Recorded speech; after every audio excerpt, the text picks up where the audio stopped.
All right, everyone. Welcome back to another episode of the Business Blast podcast. I got Errol Doebler with us. He is a former Navy SEAL, FBI special agent, and founder of his leadership consulting firm, Leader 193. Errol has helped leaders of all levels become better versions of themselves. So welcome to the show, man. Well, thanks, Tyler. Appreciate you having me on. Of course. Grateful to have you here. So I'm sure you got some great stories for us. I'm excited for this. So the first one is, what is the best story from your life that has an underlying valuable message? Yeah, I think the message there is don't tie yourself and your identity to your job. I learned that early in the SEAL teams. I got injured on deployment. We were actually rehearsing for an operation, and I got injured and subsequently medically discharged. And I had really identified myself as a SEAL, and then all of a sudden I wasn't anymore. Right? So what was I? And I just think that I was worried about now, would people like me as much because I wasn't doing this cool job, and so on and so forth. And what you come to realize is people don't really care what you do; they care how you act, how you treat them. And so I think that's a big lesson for people, because I think a lot of times we tie ourselves and our identity to our job, and we shouldn't. If you can. And how do you check if you're doing that? Well, what's your identity? Can it be taken away from you? Mm-hmm. So, you say, well, I'm a podcast host. Okay. Well, Yeah. I take away your mic. You're not a podcast host anymore. What are you? You know what I mean? So, and there's things. So, well, what does that mean? Well, some people can go to the religious or spiritual. I'm a child of God, the religious side. Well, you can't really take that away from them. I'm a leader. There's all sorts of things under leadership that I do. No matter what you take away from me, I can still do and be those things. So that's just an example. Yeah, no, I completely agree. I was actually talking to somebody about this yesterday. I had a meeting. I live down here in Miami, and we were talking about how a lot of really successful people will actually, after they retire, they'll go into pretty deep depression because they had tied their entire identity to that work that made them successful. And then once they retire, that identity's gone and they don't know what they are or who they are. Yeah. And look, it can get a little morbid, but not even intentionally. Like if, I'm a parent, I have two small kids and one on the way, and I can identify myself as a parent or a husband. But I go back to the story, my sister died of cancer at the age of 40, and my parents, if they had identified themselves as, well, I'm a parent, well, the unfortunate part was they weren't anymore, right? In their heart, they will always be, but she was gone. So again, It's a real challenge to be able to say, okay, what am I? And how will I be this way no matter what I'm doing? And so, I think that's the best story from my life. Yeah. something I love was taken away. Yeah. And I wasn't that anymore. And I had to kind of redefine myself. Yeah, it's really important.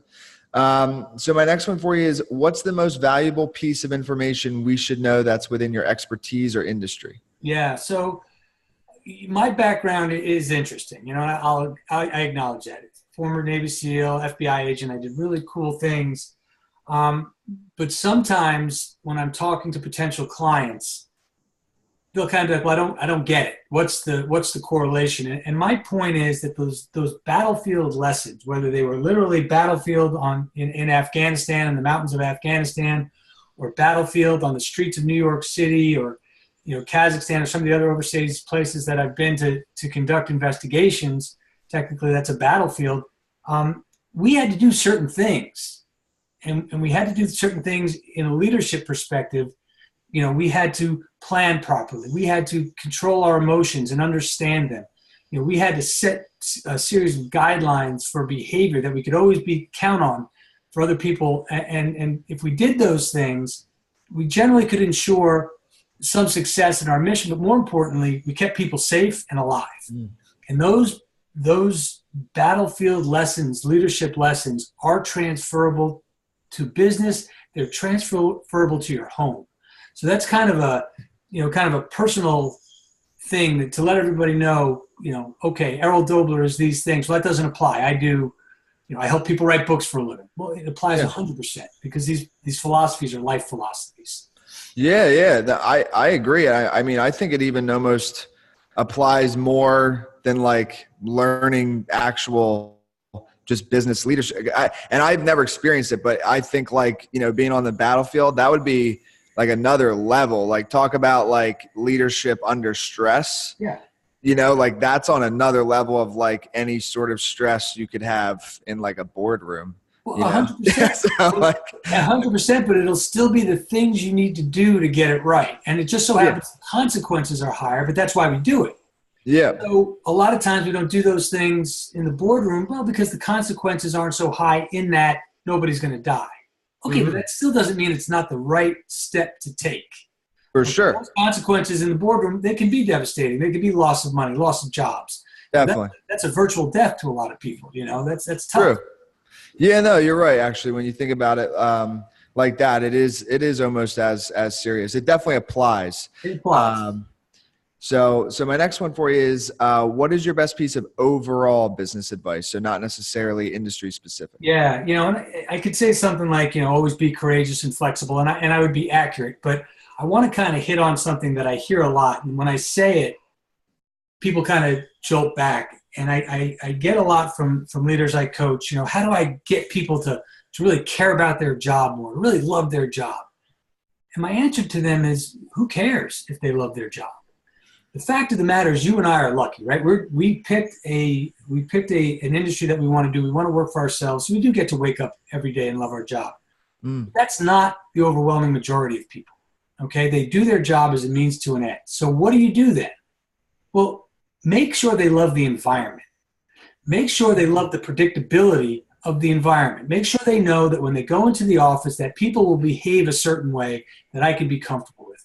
That my expectations, what is expected of me is very clear. So I can just do that, right? So I know what to expect. That creates a good environment.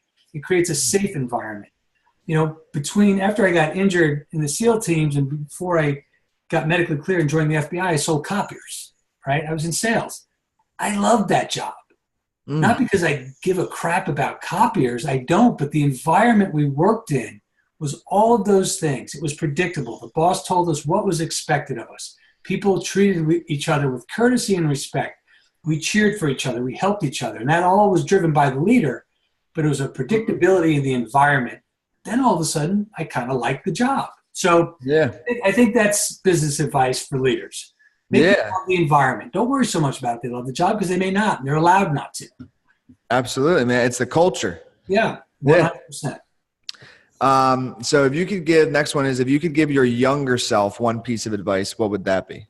It would 100% be the awareness and understanding of how our emotions drive our actions. Emotional awareness and control.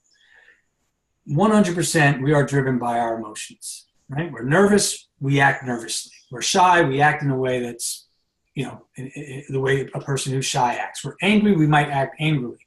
Unless we're aware of those emotions and how they drive us to act, we can't control our actions.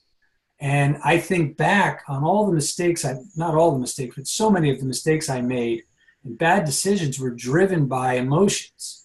And if I had just that awareness, like, okay, let me stop and think, what am I feeling? I'm feeling insecure. And when I feel insecure, I act out this way. I overcompensate. And then that turns people off. And now we're getting into arguments. But if you would just realize, wow, I'm feeling insecure right now. Okay, it's okay, but how do I want to act? Let me decide how I want to act. The insecurity feeling is something different than how I'm going to decide to act. So I think that's something that really all young people should start to try to get a grasp on, and old people, because we don't always get it, you know? Yeah. No, I agree. I mean, I think self-awareness is a big thing. And I think when you're younger, a lot of people, when you're younger, you really don't have it because you are so wrapped up in your emotions. So it's really, you're just like on this emotional roller coaster, and you never take time to sit back and like analyze like what happened or why did this happen. Yeah. So the next one, kind of going a little bit down a different path. In your opinion, what's the key to happiness? Well, it's cliche, okay? But look, the reason we hate the cliches is because they're true, and it's perspective, okay? We have to get perspective in our lives, and it kind of actually goes to a little bit of that emotional awareness and control, because to do that, we have to take a step back, Okay.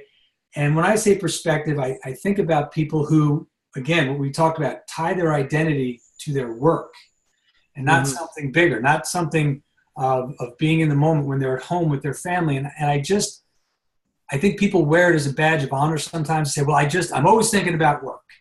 And in my mind, and I've had leaders say this to me, I'm like, well, you're a massive egomaniac. Okay. Because, get some perspective for God's sakes. So when you go home and you're with your wife and your kids, or your husband and your kids, or your mom or your dad or your siblings or whoever it is, you're not thinking about them. You're not thinking about what they're saying.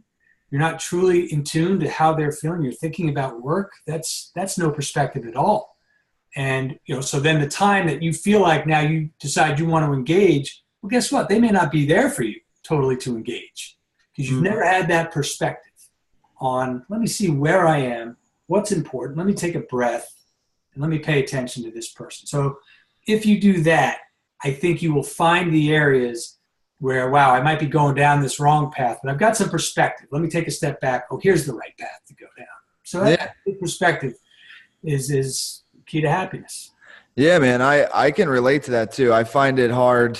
It's like especially when you run your own thing, and like I work from home, so I find it hard sometimes to like turn it off. Yep. So I'll be out to dinner with somebody or something, and then like I'm still like thinking about business. It's just like I gotta like turn it off and focus on the present moment. So I'm working on it, but I think for a lot of people that is a struggle. It's a huge struggle. And again, just think, you're out to dinner with friends. Wouldn't it be more fun if you were with them? Yeah. Thinking about your next podcast. And quite frankly, eventually you're not going to get invited anymore. Now that's not fun. Hopefully, well, actually, maybe if they listen to this, they'll know I'm trying. Right, okay. So my next one for you is, what's the best books that you've read, and what was the number one thing you learned from that? Yeah, I'm a pretty avid reader, so that's a tough question. But I will say, I took a look at all my books, because you were fair and you gave us some prep on what to expect. So thank you for that. And there's a book by Admiral William McRaven, and he got famous by Make Your Bed. Right, that became a pretty famous book based on his commencement speech at the University of Texas. But a long time ago, when he was still a SEAL, I think he was doing his master's, he wrote a book called Spec Ops, and it's really just they're case studies of special operations, warfare missions, and theory. And the reason I think it's such a great book is because when I read it, I think about a group of people who looked at an objective that was almost impossible to win, and just how they planned, what their mindset was, the chances and calculated risks they took. And it's each story just seems to build on the next. So I always enjoyed that book. But more recently, I've read a book called The Art of War by Stephen Pressfield. And I love that book because it really validates a lot of things. And that's really what my job is a lot of times, just validating people's feelings. Like, I kind of feel like I should do this. And he talks about something called the resistance and being a professional. All right. And essentially the resistance is everything that stops you from doing what you should do. And then being a professional and handling it like an adult, really, all these things. So it was a good book. It was interesting. It's a quick read, but it just reminds you that there are things always conspiring against us. Not people, just things. And it's usually stuff inside ourselves. Let me identify that. Oh, this is the resistance telling me to not do this thing I know I'm supposed to do. So the War of Art, good book. Dude, absolutely, man. I think that's the biggest thing with books is it's interesting. When you want to write a book, you will do anything you can to avoid the actual writing of it. So you'll be like, oh, that shirt's dirty. I need to do laundry. Right. Well, it was anything. Was it Shakespeare? It was one of those, famous writers who said, writing is easy. All I have to do is sit down at your typewriter and bleed. Yeah. Right? I know that quote. It's true, man. I'm not sure if it was Shakespeare, but somebody like that said that. So yeah. No, yeah. I have read that quote. I think it might have been Ernest Hemingway. I think. Yes, it was Hemingway. Yeah. Gotcha. Yeah. So and it's probably not your favorite one. So your next one is, what's your favorite quote and why? Yeah, there's a couple. One I had, and I put it in my high school yearbook, and they make you do the silly, and I don't even know where I came across it, but it's always stuck with me. It was by Elbert Hubbard, and it said, God will not look you over for medals, degrees, or diplomas, but for scars. And I just feel like somehow that's always stayed with me. When I saw it at a young age, and it resonated, and I believe in it. Look, I'm not saying we should never tout our successes. We have to sometimes. Mm-hmm. But not at the expense of really of appreciating the inner struggle that gets you there, and understanding that those scars are the things that will give you the perspective. If you want to tie all these questions together, what's key to happiness? Perspective. Well, how do you get perspective? Well, get scars, man. Do stuff, and then appreciate that journey, because that's what you're going to be judged on. Nobody cares at the end of the day what you have on your wall as far as the medals, degrees, or diplomas, if they're not sure that you paid a price to get them, right? Because that's where the respect comes. Like, wow, how'd you do that? That's awesome. Tell me about that journey, not keep showing me the plaque. Well, let me tell you about the scars. Yeah, man. Yeah. Dude, I agree. And I think that's like what makes something travel too, is like the story behind it. So it's not the achievement, it's how did you get there? And I think that's what travels. So yeah, I recently talked to somebody who had lost a bunch of weight, and it was great, right? And I couldn't appreciate the whole thing because they weren't willing to talk about the scars that, lost 80 pounds. I'm like, yeah, but tell me how you were feeling. Tell me the battles that you went through. Well, no, I read the book and I modeled this person and I did it. Yeah. I'm proud of you. But I'm like, you've lost me. I want to hear the spirit of the story. What was where was the pain? Yeah. So I don't know, maybe that's just me. Maybe I'm too much. I mean, I can relate to it again. I just, because it's what I do. I go back to books. Like for a book to try. Have you heard of that new book by David Goggins? Which one? It's called You Can't Hurt Me. No, I have not. And it's stories. He has a lot of stories, and I can't remember if he's Navy or if he was, okay, yeah. Okay, now I know. He's the former SEAL. Yeah, now I know. Yeah. I knew that. Yeah, so like the book's doing really well, and like there's various reasons for that. But I listen to it, and I do audiobooks like crazy. Like I listen like 2 hours a day, and I listened to that book in like 2 days. Right. And the reason I think it's doing so well and it's traveling, I mean, we're talking about it now, is because the stories that he tells in that book are like crazy, and they're like the battle wound, like they're like the scars. Yeah, like you're saying. And like, so that's why I think it's traveling. It's not because he can run, 100 miles without stopping, which is also impressive. Right. But it's like, how did he get to that point to running 100 miles? Yeah, people won't read that book. They might pick it up because he was a SEAL and that's exciting. Yeah. They'll get something out of it because of the journey, because of the scars and the things he talks about. So that trident he wears on his chest is great, but ultimately that's not why we like you or respect you. It's the stories and the scars that you got along the way. So yeah. Yeah, absolutely. So dude, thank you for coming on. The last one I got for you is, where can our audience best find you online? Yeah. Appreciate that. My website, leader193.com. Learn about my business, learn about the Wim Hof method where I'm instructor. We talked about that, all sorts of things. And then Instagram is, one of the other ones I'm more active on, and that's @leader_193. Perfect. Thanks again for coming on, man. Thank you, Tyler. Good luck, man.